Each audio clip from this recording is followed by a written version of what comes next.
తరువాత పెద్దలు అచ్చెన్నాయుడు గారు మాట్లాడతారు.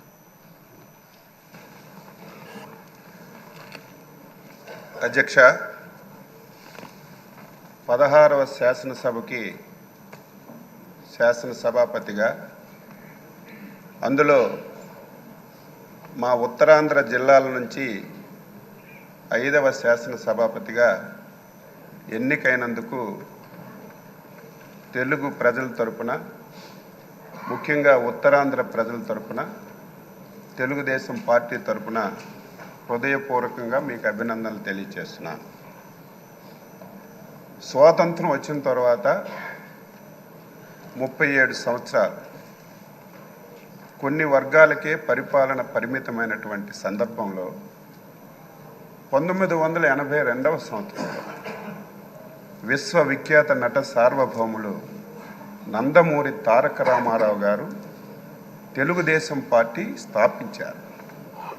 స్థాపించిన రోజే ఈ పార్టీ బడుగు బలహీన వర్గాల పార్టీ, అందులో బలహీన వర్గాల పునాదులపైన పుట్టిన పార్టీ అని చెప్పి ప్రకటించడమే కాకుండా డే 1 నుంచి బలహీన వర్గాలకి ఆ అవకాశాన్ని ఇచ్చిన విషయం ఒక్కసారి గుర్తు చేస్తున్నాను. అందులో భాగంగానే బలహీన వర్గాలకు చెందినటువంటి అయ్యన్న పాత్రుడు గారు అతి చిన్న వయసులోనే శాసనసభకి అవకాశం ఇచ్చినటువంటి నాయకుడు ఎన్టీ రామారావు గారు తెలుగుదేశం పార్టీ అని చెప్పి బలహీన వర్గాల వ్యక్తిగా గర్వంగా చెప్పదలుచుకున్నాను. మీరు 42 సంవత్సరాల సుదీర్ఘ రాజకీయ ప్రయాణంలో అనేక పదవులు మీరు చేశారు. కానీ ఒక్కరోజు కూడా ఆ రోజు ఎన్టీ రామారావు గారి మాట కానీ, ఈరోజు చంద్రబాబు నాయుడు గారి మాట కానీ జవదాటకుండా పార్టీ ఏ ఆదేశాలు ఇచ్చినా, పార్టీ ఏ అవకాశం ఇచ్చినా దానిని సద్వినియోగం చేసుకొని మీరు పాలన అందించారు తప్ప ఇంకొకటి లేదు అని చెప్పి మీకు తెలియజేస్తున్నాను. 7 సార్లు ఎమ్మెల్యేగా గెలిచారు, 4 సార్లు మంత్రిగా చేశారు. అందులో ఇంకొక విషయాన్ని శాసనసభకు చెప్పాలి. పార్టీ ఆదేశం ప్రతి ఒక్కరికి శిరస వహించాలనేది నా అభిప్రాయం. 1996లో నాకు బాగా గుర్తు, అప్పుడే నేను ఇంకా ఎమ్మెల్యే కాలేదు. మన నాయకుడు చంద్రబాబు నాయుడు గారు ముఖ్యమంత్రిగా బాధ్యతలు స్వీకరించిన తర్వాత మొట్టమొదటిసారి పార్లమెంట్కి ఎన్నికలు వచ్చాయి. ఆ సమయంలో తమరు మంత్రిగా ఉన్నారు. ఆ రోజు అధ్యక్షులుగా, ముఖ్యమంత్రిగా చాలామంది మంత్రులకి మీరు ఎంపీలుగా పోటీ చేయండి అని రిక్వెస్ట్ చేస్తే చాలామంది దాన్ని ఒప్పుకోలేదు, మంత్రి పదవి వదిలి వెళ్ళడానికి.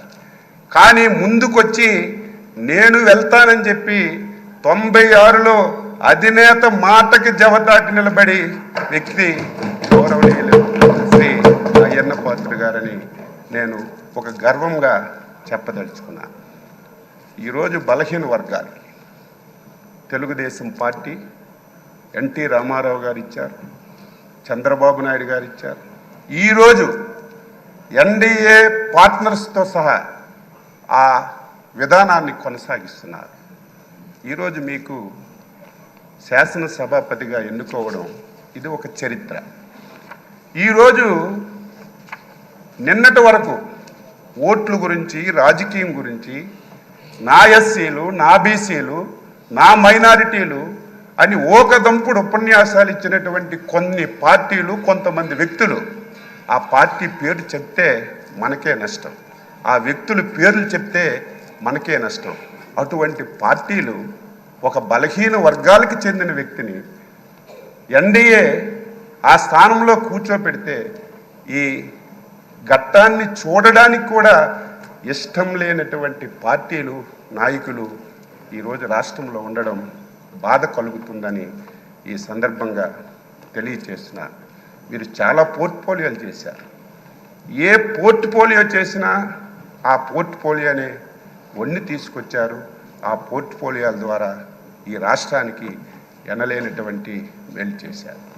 గత శాసనసభ ఇప్పుడే మా అధ్యక్షులు వారు పవన్ కళ్యాణ్ గారు, లోకేష్ బాబు గారు అందరూ చెప్పారు, ఆంధ్రప్రదేశ్ చరిత్రలో 2019-24 శాసనసభ ఒక దుర్మార్గమైనటువంటి సభ. ఆ సభలో నేను కూడా సభ్యుడిగా ఉన్నాను. 23 మంది ఎమ్మెల్యేలు మాట్లాడడానికి అవకాశం లేదు, మా వైపు చూడలేదు. చూడకపోయినా మా స్థానాల్లో మేము గౌరవంగా కూర్చున్నా సరే మొత్తం మా దగ్గరికి వచ్చి తల్లిదండ్రుల్ని, కుటుంబాలని, పర్సనాలిటీని, వ్యక్తులని బండబూతులు తిట్టి ఈ సభలోకి ఎందుకు వచ్చాం? రాని వాళ్ళే అదృష్టవంతులని బాధపడినటువంటి రోజులు, చెవుట్లో కాటన్ పెట్టుకొని వినలేనటువంటి రోజులు గత శాసనసభలో మేము ప్రత్యక్షంగా చూసాం అధ్యక్ష. ఈరోజు తెలంగాణ ఉద్యమం అద్భుతంగా జరిగింది, కానీ ఎప్పుడు శాసనసభ్యుల మీద భౌతిక దాడులు ఎప్పుడూ జరగలేదు. కానీ గత శాసనసభలో ఒక దళిత శాసనసభ్యుడైనటువంటి ప్రస్తుత మా మంత్రి గారైనటువంటి బాల వీరాంజనేయ స్వామిని సభాపతి స్థానం దగ్గరికి వచ్చి ఆయన పైన భౌతికంగా దాడి చేస్తే ఎంత ఆవేదన చెందాం, ఎంత బాధ చెందాం. ఆంధ్రప్రదేశ్ ఈ రాష్ట్రానికి, దేశానికి ఒక రోల్ మోడల్. ఇటువంటి ఆంధ్రప్రదేశ్ శాసనసభలో ఇటువంటి సంఘటనలు జరగడం, అది మా కళ్ళతో మేము చూడడం చాలా బాధ, ఆవేదన కలిగింది. ఏది ఏమైనా ఒక అనుభవజ్ఞైనటువంటి వ్యక్తి, ఈ రోజు వరకు మీ అవతారం ఒకటి, ఈ రోజు నుంచి మీ అవతారం మార్చాలి. ఎందుకంటే రాజకీయాలు చేసేటప్పుడు పదునైన మాటలు మాట్లాడాలి. ప్రతి ఒక్కడు విమర్శించేటప్పుడు వారికి సమాధానం చెప్పాలి. కానీ ఈ రోజు నుంచి మీరు శాసనసభాపతి. నా కోరిక, నా ఆశయం బలహీన వర్గాల తరపున మీకు కోరుతున్నాను. ఈ సభ 2024-29 శాసనసభ మా బలహీన వర్గాలకు చెందినటువంటి చింతకాయల అయ్యన్న పాత్ర గారి నాయకత్వంలో ఒక దేశానికి ఒక రోల్ మోడల్గా ఈ సభ ఉండాలి. ఇది ప్రతి ఒక్కరూ చెప్పుకునే విధంగా మనందరం కూడా ప్రవర్తించాలి. దాదాపుగా 78 మంది, నాకు సరిగా ఇంక తెలియదు, మొదటిసారి శాసనసభ్యులుగా 88 మంది. కొంతమంది ఒకసారి 2 సార్లు అయ్యారు. నేను కూడా 6 సార్లు శాసనసభగా ఎన్నికయ్యే అవకాశం మా నాయకులు శ్రీ నారా చంద్రబాబు నాయుడు గారు ఇచ్చారు. ఆయన ఎప్పుడైతే ముఖ్యమంత్రిగా బాధ్యతలు స్వీకరించారో అప్పుడే నేను ఎమ్మెల్యే అయ్యాను. నేను కూడా సభ్యులందరికీ కోరుతున్నాను, ఎవరమైనా సరే కొంతమంది వ్యక్తుల పేర్లు ఈ శాసనసభలో వినడానికి వీలు లేదు, పార్టీల పేర్లు ఎక్కర్లేదు. ఎవరు ఏది చెప్పినా స్వచ్ఛంగా మనం సమాధానం ఇద్దాం, రాష్ట్ర ప్రయోజనాల గురించి పనిచేద్దాం. ఈ పార్టీ మీద ఒక అచంచలమైన విశ్వాసంతో, ఎన్డీఏ మీద ఒక అచంచలమైనటువంటి ఒక నమ్మకంతో ఒక మ్యాండేట్ ఇచ్చారు. దీన్ని మనందరం కలిసి మంచిమైనటువంటి చర్చలు జరిపి మంచిగా ఈ సభను తీసుకెళ్దామని ఒక్కసారి తెలియజేస్తూ, మరొకసారి హృదయపూర్వకంగా మీకు అభినందనలు తెలియజేస్తూ, ఈ అవకాశం ఇచ్చినందుకు మీకు ధన్యవాదాలు తెలియజేస్తూ సెలవు తీసుకుంటున్నాను. సభ్యులందరికీ మనమండి, చాలామంది సభ్యులు మాట్లాడడానికి నాకు నేమ్స్ పంపించారు. అయితే మిగిలిన సభ్యులు సమయాన్ని దృష్టిలో పెట్టుకొని మాట్లాడవలసిందిగా కోరుతున్నాను. ఇప్పుడు బీసీ జనార్దన్ రెడ్డి గారు. ధన్యవాదాలు అధ్యక్ష, అవకాశం కల్పించినందుకు.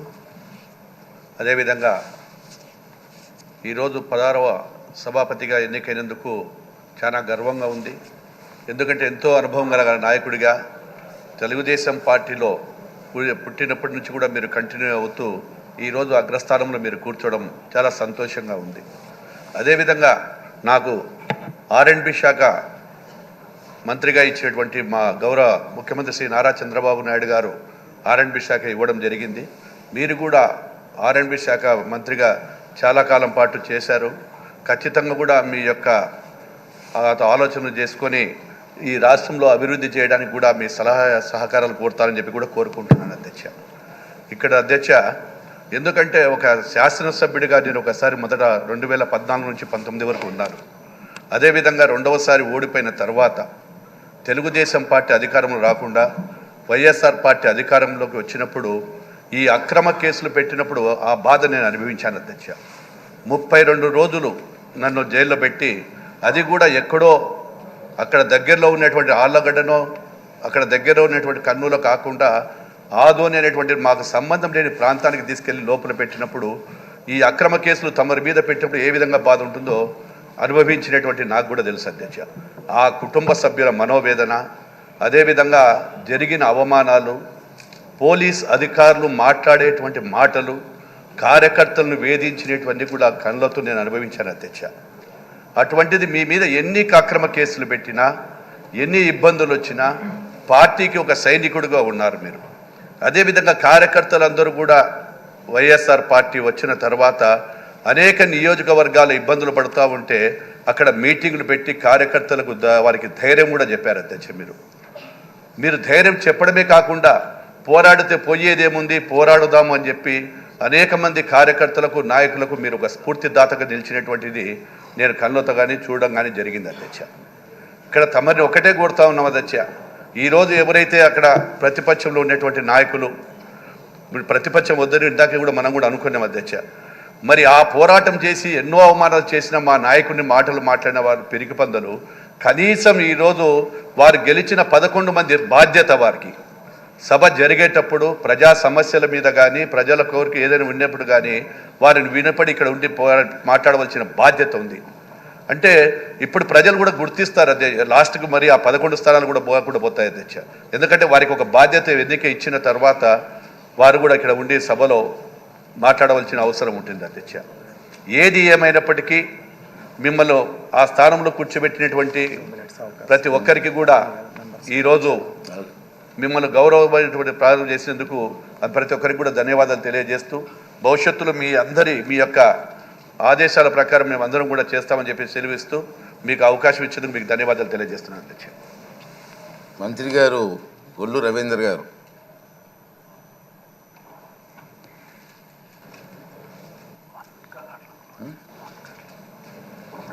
నమస్కారం అధ్యక్ష. చాలా సంతోషం.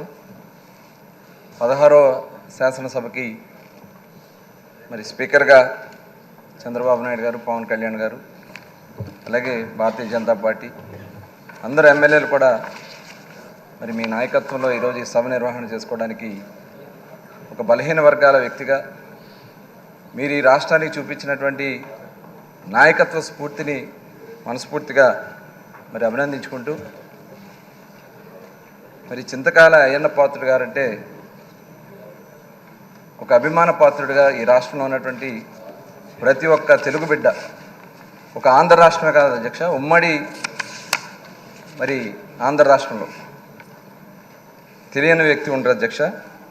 42 సంవత్సరాలుగా అన్న నందమూరి తారక రామారావు గారు 25 సంవత్సరాల వయసులో మీరు శాసనసభ్యుడిగా ఎన్నికవడం, అనేక మంత్రి పదవులు నిర్వహించడం, 7 సార్లు శాసనసభ్యుడిగా, ఒకసారి పార్లమెంట్ సభ్యుడిగా, ఒక హుందాగా, ఒక రాజకీయ నాయకులు అంటే ఎలా ఉండాలనేది హుందాగా చూపించారు అధ్యక్ష మీరు.